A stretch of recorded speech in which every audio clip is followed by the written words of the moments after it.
Imaginez un monde dans lequel les femmes ne pourraient plus faire d'enfants. Eh bien, c'est le pitch du film dont j'ai envie de vous parler aujourd'hui, qui s'appelle Les Fils de l'Homme, réalisé par Alfonso Cuarón en 2006.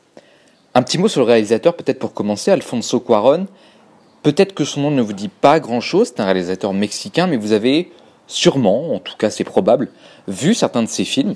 Alors, le film de science-fiction qu'il avait réalisé avait fait beaucoup parler.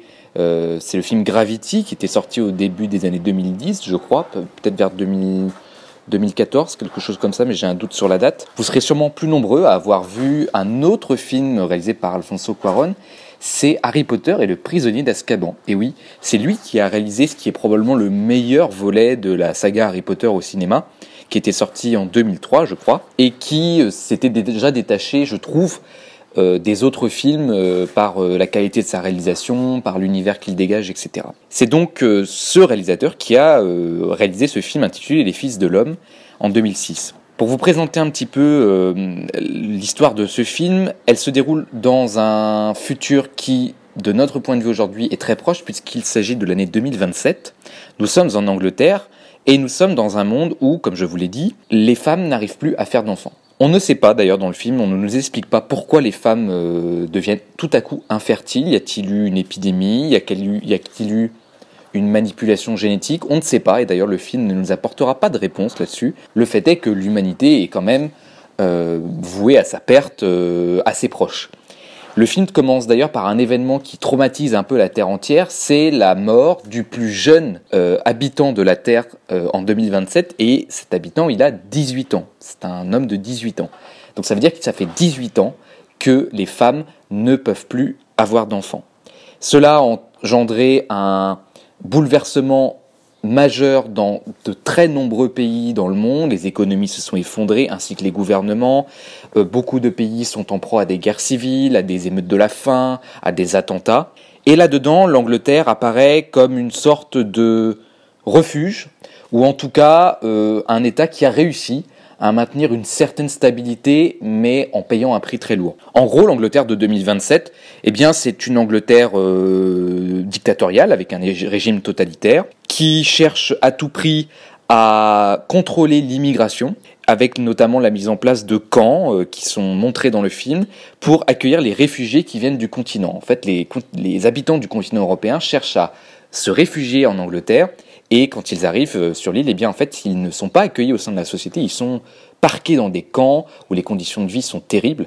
Et évidemment que ce film de 2006, il résonne beaucoup aujourd'hui avec ce qu'on vit, avec ce qu'on voit par rapport au phénomène de l'immigration, au phénomène des réfugiés, qui vont, on le sait, ces deux phénomènes vont s'amplifier dans les décennies qui viennent à cause du réchauffement climatique, à cause de la multiplication des conflits un peu partout dans le monde.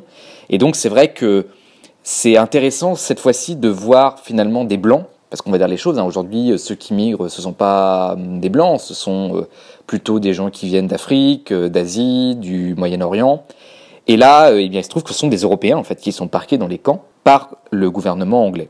Et c'est aussi drôle, ce film a été réalisé en 2006, on est en 2021, le Brexit a eu lieu, et évidemment que je ne veux pas dire que le film a anticipé le Brexit, c'est pas du tout le sujet, mais c'est quand même intéressant aussi de comparer le film avec ce qui se passe aujourd'hui. Aujourd'hui, on est dans une Angleterre qui s'est un petit peu isolée, qui s'est coupée de l'Europe, qui en tout cas a voulu s'en éloigner, qui l'a même quittée, et c'est un peu exactement la même situation dans le film, puisque l'Angleterre est le pays qui arrive, puisque c'est une île, à contrôler son immigration et à s'en sortir un peu mieux que les autres, même si la situation des citoyens anglais dans le film, elle n'est pas reluisante non plus. D'ailleurs, l'Angleterre, ce régime dictatorial de 2027, diffuse volontiers des messages patriotiques pour expliquer que l'Angleterre est un pays formidable, qui est le seul qui a résisté. Par exemple, l'un de ces messages est « Toute la Terre a sombré dans le chaos, seule l'Angleterre fait face ». Mais ça n'empêche pas la société anglaise d'être ébranlée, bousculée par des revendications, par des violences et également par des attentats qui sont commis par des terroristes dont on ne sait pas grand-chose finalement au cours du film, si ce n'est que ce sont des fanatiques D'ailleurs, comme les fanatiques sont également au pouvoir, même s'ils n'ont pas la même vision de la société. Mais voilà, ça reste des fanatiques quand même. C'est un film qui dénonce le fanatisme dans tous ses états, partout où il est, que ce soit religieux, politique, culturel, etc. Et donc, dans cette Angleterre de 2027, en proie quand même à une forme de fatalisme et à une déchéance de l'humanité, eh bien, on suit l'itinéraire d'un personnage qui s'appelle Théo Faron, je pense que ça doit se dire Farron en anglais, qui est le personnage principal. Alors, lui, il est complètement désabusé, il ne croit plus en grand-chose, jusqu'au jour où son ex-femme, qui s'appelle Julianne, qui est incarnée par Julianne Moore, ça ne s'invente pas, qui au contraire, elle, est quelqu'un qui ne s'est pas résigné, qui continue de se battre, lui demande de l'aider à faire passer clandestinement, en dehors de l'Angleterre, une jeune fille. Théo va finir par accepter. Alors j'ai oublié de préciser que Théo, il est joué par le génial Clive Owen dans le film. C'est une sorte de héros commun, c'est-à-dire que c'est pas un super-héros, il ne se bat pas, c'est juste un homme qui va faire preuve d'une sorte de quête, d'un courage assez héroïque dans un monde qui est en train de s'effondrer. Et en réalité, cette jeune fille qu'il doit faire passer à l'étranger, eh bien, il se trouve, il le découvre assez vite, qu'en réalité, c'est une jeune fille qui est enceinte. Elle s'appelle K-E-E, ça s'écrit comme ça, j'ai été vérifié, et en fait, elle est enceinte. Et c'est la première fois depuis 18 ans qu'une femme tombe enceinte. Et elle va être poursuivie par le gouvernement, qui ont sans doute pour continuer à maintenir sa domination dictatoriale, répressive sur la société, a tout intérêt à ce que cette jeune fille ne soit pas connue des autres, ou voire disparaisse. Elle est aussi recherchée par d'autres terroristes dont on ne sait pas grand-chose encore une fois.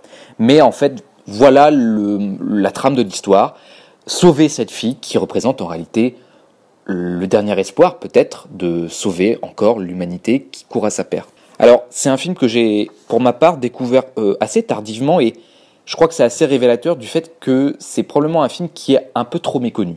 Les Fils de l'Homme, souvent, ça fait partie pourtant, c'est même reconnu par beaucoup de spécialistes du cinéma, par beaucoup de cinéphiles, comme un grand film d'anticipation, un grand film du début du XXIe siècle. Et c'est vrai que là, on n'est pas sur une apocalypse ou un monde apocalyptique comme on peut en voir dans d'autres références du genre. Dans Matrix, par exemple, on est dans un monde dirigé par les machines. Dans Mad Max, un monde dévasté après une guerre nucléaire, ou alors dans des mondes dévastés par des attaques extraterrestres. Là, on est dans un monde où finalement l'humanité se consume à petit feu, toute seule, presque comme si c'était un châtiment divin. Et c'est vrai qu'au final, moins extraordinaire, oui, Les Fils de l'Homme l'est certainement, mais c'est un film qui est incroyablement réaliste. Dans la façon de nous représenter le monde, on s'identifie très bien au personnage et à la société qui est en train de s'effondrer. Là, il n'y a pas de vaisseau extraterrestre, de technologie futuriste. On est dans un monde très proche du nôtre, en fait. C'est une société qui ressemble beaucoup à la nôtre, avec toute sa violence, avec toutes ses désillusions, avec tout son cynisme aussi. Et là, je pense, dans le film, au personnage de Nigel, qui est le cousin du personnage principal, qui s'appelle Théo, qui est un cousin qui, lui... alors, c'est pareil, moi, je trouve que ça fait beaucoup écho à ce qui se passe aujourd'hui, à ce qui pourrait se passer vraiment dans l'avenir. C'est donc une personne qui a sauvé, entre guillemets, vous mettez des gros guillemets, des œuvres d'art. Je crois que notamment on voit le David de Michel-Ange dans le film, on voit également Guernica de Picasso. Et en fait, lui, il représente les riches qui sont à peu près les seuls à s'en sortir, à pouvoir vivre dignement, à pouvoir continuer à vivre tout court, en réalité. Et c'est une forme de dénonciation, je pense aussi, on peut le voir un peu comme on veut, mais c'est vrai que c'est très très cynique parce que on peut pas croire 2 secondes quand on voit ce personnage dans le film qu'il le fait par pure générosité, comme une sorte de sauveur d'un monde qui n'existe plus, d'œuvres créées par une espèce qui va disparaître, mais plutôt comme quelqu'un qui cherche à accumuler et à sauver ce qui peut l'être encore, c'est-à-dire pas grand-chose en réalité. De même, on retrouve aussi l'espoir, finalement, dans ce film. Il y a beaucoup d'espoir dans ce film. Il est aussi représenté par le personnage qui est joué par Michael Caine, qui s'appelle Jasper. Alors lui, il vit dans une forêt, isolé, éloigné, un peu coupé du monde. Et c'est en réalité le seul personnage qui continue à vivre vraiment encore un peu. Il écoute de la musique, il s'occupe de sa femme qui est devenue mutique, il se remémore le passé. Et oui, c'est le seul personnage qui vit, et c'est un personnage qui est très très lumineux, et qui va d'ailleurs aider Théo dans sa quête, et dans la mission qu'il a de sauver la jeune Key. D'ailleurs, Théo Pharon, en grec, ça signifie Dieu des phares. C'est un personnage qui va donc être le guide de la lumière. Et c'est vrai que c'est un beau personnage que campe Clive Owen. Au sein, finalement, de cette ambiance très crépusculaire, un peu fin du monde, qu'on voit en fait tout doucement se déliter sous nos yeux de spectateurs. Et ce que j'ai aimé dans ce film, et c'est vrai, qu'au final, c'est un film qui parle d'un futur qui est déjà présent, en réalité, qui évoque, voilà, à travers la question des migrants, à travers la question de l'enfermement des sociétés, aussi du réchauffement climatique. Alors, c'est pas abordé dans le film, mais évidemment que nous on y pense, et que c'est la plus grande menace aujourd'hui qui pèse sur l'avenir de l'humanité. C'est un film qui, en réalité, ne donne aucune leçon, mais qui fait juste office de mise en garde. Et je pense qu'il faut le voir comme ça, ce film. C'est une mise en garde de ce qui nous attend, et dans ces temps troublés que nous vivons aujourd'hui, dans des temps où on est abreuvé de discours de haine, de discours stigmatisants, de discours qui incitent à la violence, qui incitent à la division, eh bien, c'est un film qui, hélas, résonne tristement dans l'actualité d'aujourd'hui. Ça, c'est plutôt pour donc le fond du film, et ce qui fait aussi de ce film d'Alfonso Cuarón, Les Fils de l'Homme, un grand film. C'est vraiment un grand film, on pourrait presque le qualifier de chef-d'œuvre, mais je pense qu'il faudrait que je le revoie pour l'apprécier davantage à sa juste valeur. C'est la maîtrise de son art par Alfonso Cuarón, qui vraiment montre que c'est un grand réalisateur. C'est un grand réalisateur parce que c'est un film qui est presque filmé comme un reportage de guerre. Au-delà de l'ambiance, au-delà du scénario, la caméra d'Alfonso Cuarón est incroyable. Il a une façon de filmer qui est percutante. On est loin des grands effets spéciaux, on est vraiment plongé dans une violence qui est extrêmement dure. C'est un film qui est violent, il faut le dire, mais à l'image du monde qu'il souhaite décrire, à l'image de notre société, c'est très violent. Et il y a il y a quelques passages qui sont filmés en plan séquence. Alors pour ceux qui ne connaissent pas trop le cinéma, un plan séquence, c'est en fait quand vous filmez une scène sans aucun montage, sans aucune coupure.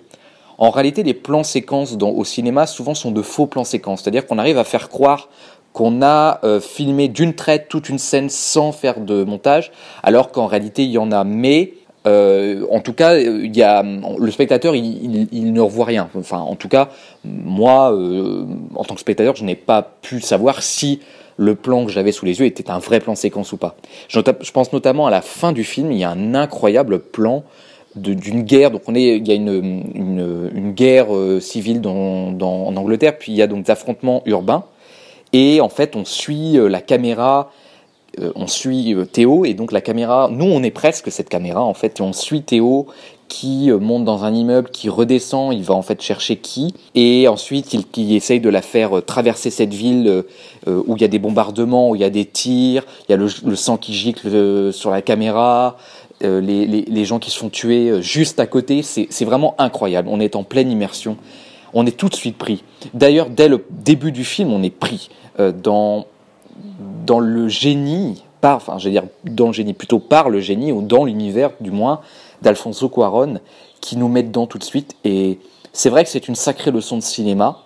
C'est pour ça que je pense que Les Fils de l'Homme, qui est disponible sur Netflix, alors, il l'était encore il n'y a pas longtemps, donc allez voir s'il y est encore. Mais s'il y est, regardez-le, franchement, c'est un film qui est trop peu connu, mais qui est vraiment un grand film, qui peut plaire à un large public et qui soulève beaucoup de questions, sans y apporter de réponse, comme je disais tout à l'heure, mais qui fait tellement écho au monde dans lequel on vit et au monde dans lequel on va, que ça peut permettre de prendre conscience d'un certain nombre de choses. Les Fils de l'Homme, c'est un film réalisé par Alfonso Cuarón, sorti en 2006.